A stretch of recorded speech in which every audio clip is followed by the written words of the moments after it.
বেসরকারি শিক্ষক নিবন্ধন ও প্রত্যয়ন কর্তৃপক্ষ এনটিআরসিএ শিক্ষা প্রতিষ্ঠানে প্রধান ও সহকারী প্রধান পদে নিয়োগ পরীক্ষার আবেদন শুরু হচ্ছে আজ বৃহস্পতিবার থেকে।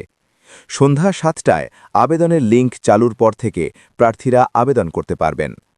বৃহস্পতিবার শিক্ষা মন্ত্রণালয় সূত্রে এ তথ্য জানা গেছে। প্রার্থীরা বলছেন, বিকেল ৫টা পর্যন্ত আবেদনের লিঙ্ক চালু হয়নি, তাই আবেদন করতে পারছেন না। জানা গেছে, টেলিটকে একটি লিঙ্ক তৈরি করা হয়েছে। সন্ধ্যার পর থেকে লিঙ্কে প্রবেশ করে আবেদন করতে পারবেন শিক্ষকরা। এনটিআরসিএ জানিয়েছে, আবেদনে কোনো জটিলতা তৈরি হলে এনটিআরসি এর হটলাইনে যোগাযোগের পরামর্শ দিয়েছেন এই কর্মকর্তা।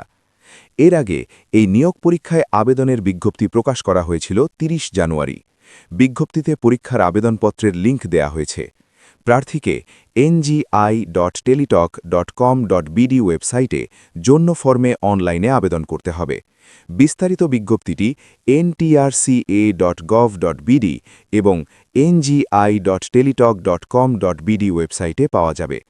এ পরীক্ষার আবেদন ৫ থেকে ১৯ ফেব্রুয়ারি রাত ১১টা ৫৯ পর্যন্ত চলবে বলে উল্লেখ ছিল। ২০ ফেব্রুয়ারি রাত ১১টা ৫৯ পর্যন্ত টাকা জমা দেয়া যাবে।